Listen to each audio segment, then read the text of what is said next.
Hey, what's up, everybody? The V Club here, otherwise known as the Villain Club, the channel about anything and everything lifestyle, sports, entertainment. It could be about anything. And so today, I wanted to talk about a little bit of a little bit of everything, but I'll focus in on one thing.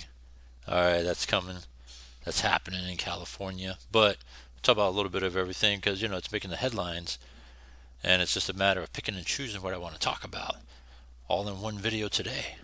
The V Club. All right, so check it out. Subscribe if you haven't done so. That way you can stay on top of everything we got on the daily.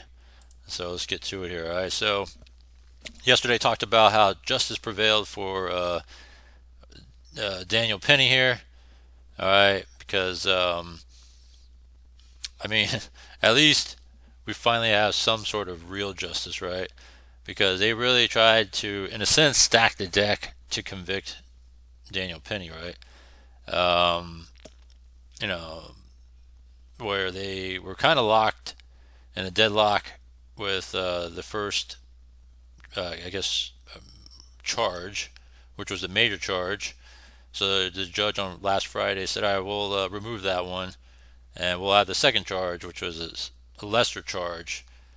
And it seemed like the hope was, well, if it's not as major as you think, but we still want to try to get him charged with a crime where he's still going to be locked up for at least 4 years. Well, here's a second charge that you could go off of, and maybe they thought the thought was it would be a unanimous decision on that, which it wasn't, and instead they just said we're going to throw this thing out.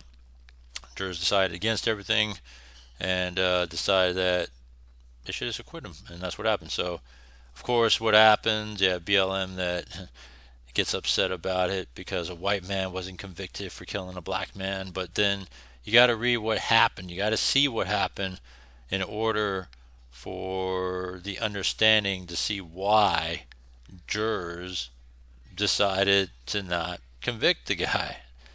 And it's like we all lost common sense in America, right? Because you know you try to just do the right thing and you get in trouble for doing the right thing. It seems like that's always the case, right?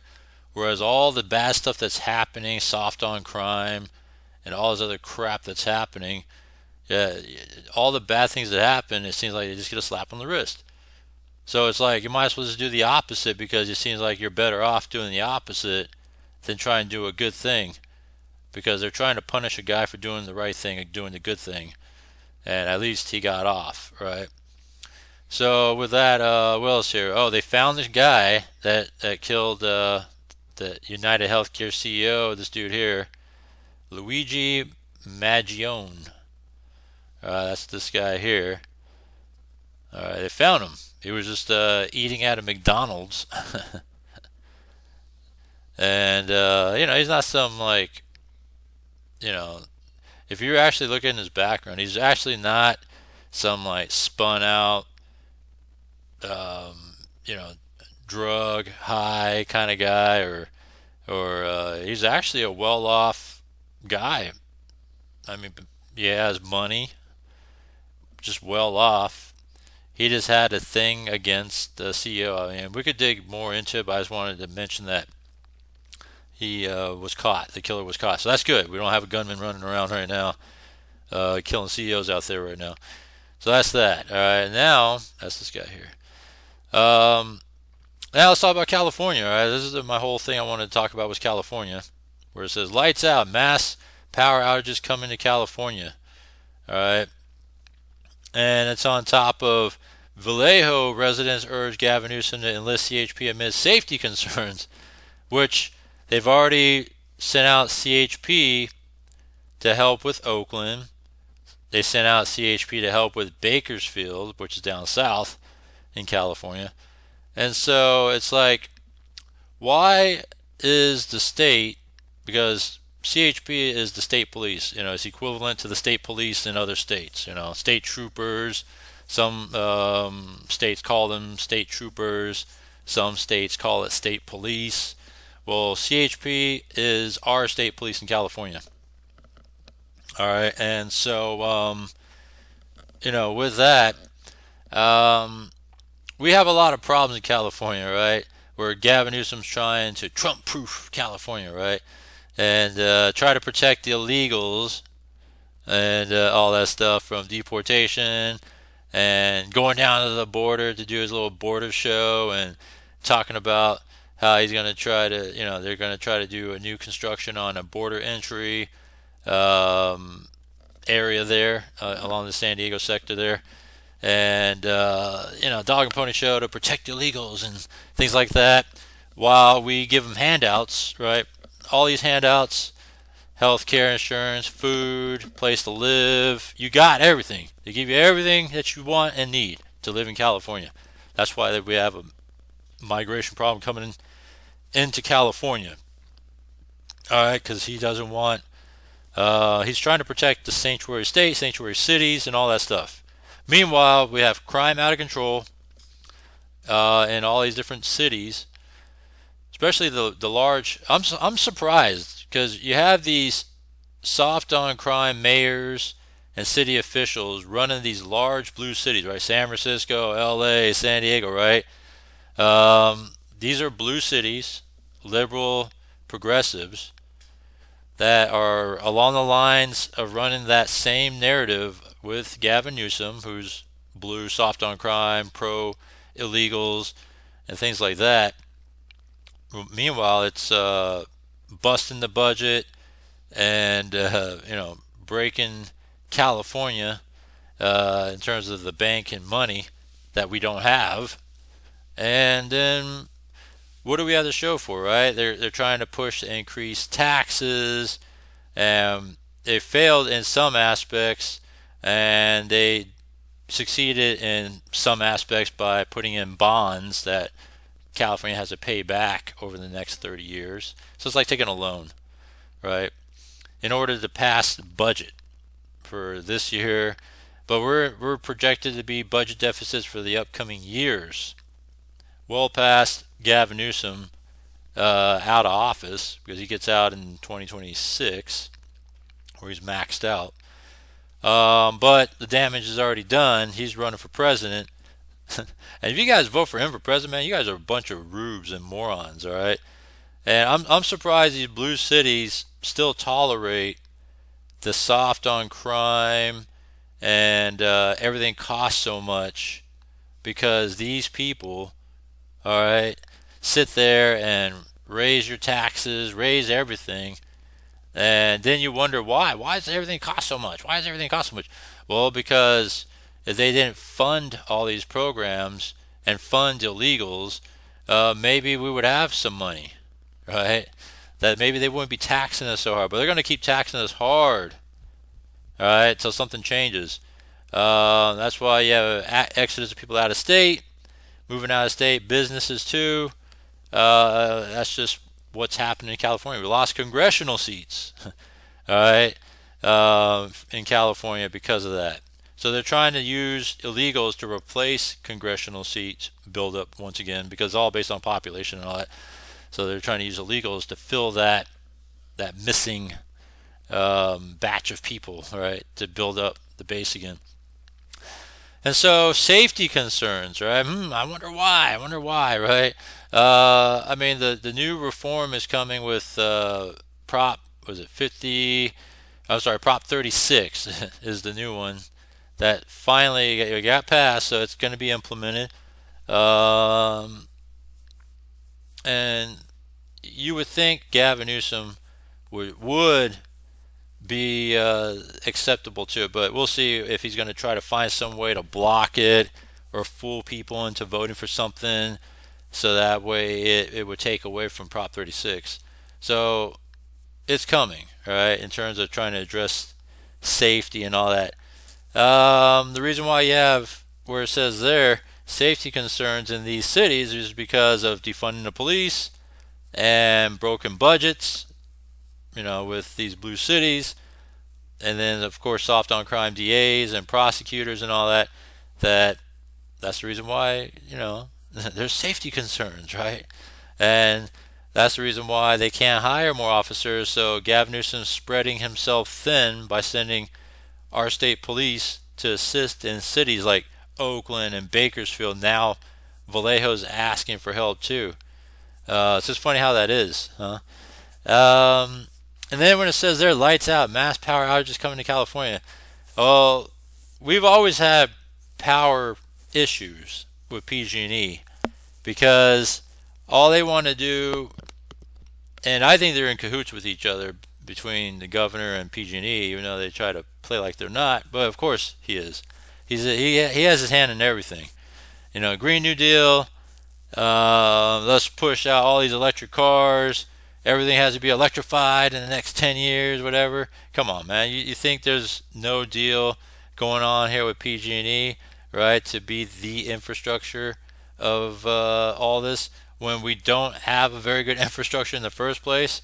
Needs serious updating, expansion to take on something of this magnitude, right?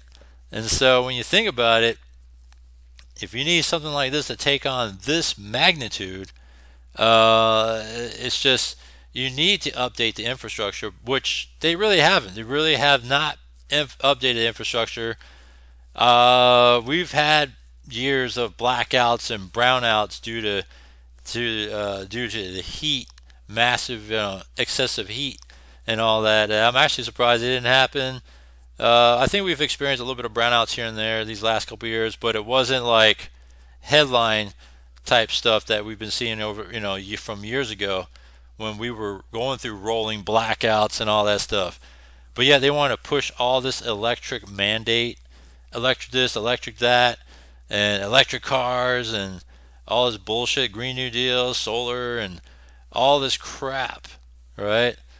Man, it's so funny how all this crap being pushed out by the governor and other politicians, but yet the people don't care about electrified cars and everything has to be electric.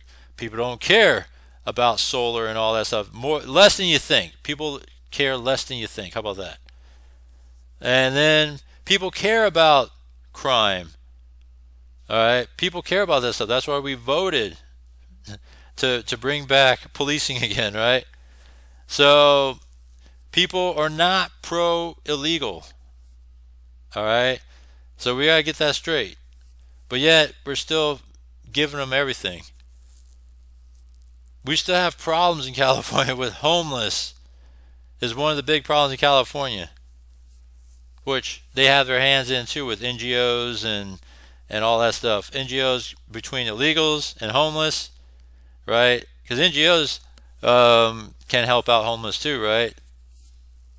Just any sort of non-governmental organization can help out with homeless too. You don't hear it as much, but that's who they used to help before illegals came into the picture, right? All these homeless shelters and stuff back then, to get homeless off the streets.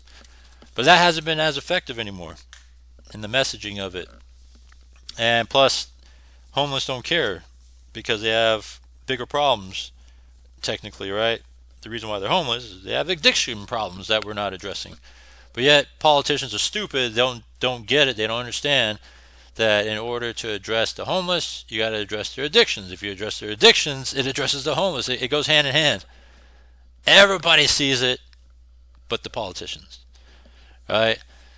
Just like everybody sees that we don't care about electric stuff, but you're trying to force us to do electrified everything, that we're going to experience massive outages, which is coming. We do care about safety concerns, all right? I think the whole defund the police movement died, all right, because they've already tried their little experiment with this, Prop 47, and it's a failure, all right? What's there to save about it? What's the positive about it? Because everything bad has come from that. It fed into the addictions of homeless and thievery amongst people. It fed into problems of just overall rising crime that they underreport. And then they'll say, oh, well, say, look, crime is down, guys. And it's like, well, because it's not being reported because, one, you defund the police. Two, They don't report it because it's not a priority when there's other life, I guess you could say, supporting priorities that are happening besides a report of a crime. All right. And if you catch these people, and then it's only just to catch and release, or the DA in these soft cities just decide, oh, we're just gonna drop the charge and let them go. I mean, it's like it demoralizes law enforcement, and so because it costs too much money to lock them up. Well, shit. I think it's better to pay to have safer streets. That's the whole intent of why we have jails and prisons and all that. So our streets would be safer. And in order to make change happen, where you don't want people to be locked up, we got to teach a lesson, right? That if you pay for what you commit, maybe less people will commit the crimes and all that, right? If you give people a choice when it comes to electricity and forcing them into electric cars and electric everything, maybe people will warm up to that. But to force everybody into fast food minimum wage increase when it wasn't called for, because the cost of living, so many people are in fast food, the cost of living is too high. We gotta raise the $20 minimum. All right, sure, but then California will just hire less people, right? Higher wage, all right, let's hire less people. Oh, we'll just close up shop and move somewhere else. Get out of here, right? So how does that really help California? That's the reason why the $18 minimum wage was shot down, because we saw the we saw the outrage and how things occurred at the $20 fast food minimum wage. So it's funny how people, can vote for the right thing, and we are seeing a message to these fools, these idiots. So it's just a little opinion that I wanted to give about safety and power, right? Electricity and the problems that we're experiencing with it. That our infrastructure is not great at all. It's terrible. And PG&E has not done anything to address it. All they do is just maybe maintain it, right? Just your regular maintenance, but they're not really upgrading the infrastructure that we need to really support this whole Green New Deal mandate that they're trying to push. We got so many problems in California, all right? Train to nowhere, not one train track built at all. All right, so we got train to nowhere, homeless problem, illegals problem, crime. Man, I mean, it's so bad in California. And this guy wants to run for president? Look at this place. Safety concerns? Man, hopefully this is a wake-up call. You guys wake up and see what's really happening in California. But I think people are. So we'll see what happens. We'll talk about Luigi here tomorrow or so, and then we could, really dig into it and talk about the motive and what occurred here. Or maybe not. I don't know. We'll see. All right. We'll see what we talk about. Maybe something else will catch the headlines tomorrow. But anyhow, just wanted to talk about that. I did mention about Luigi. He got caught just eating at a McDonald's, which is kind of funny. Anyhow, comment down below. Share with me your thoughts on everything. If you got something you wanted me to talk about, let me know. Other than that, thanks. I'll see you next one.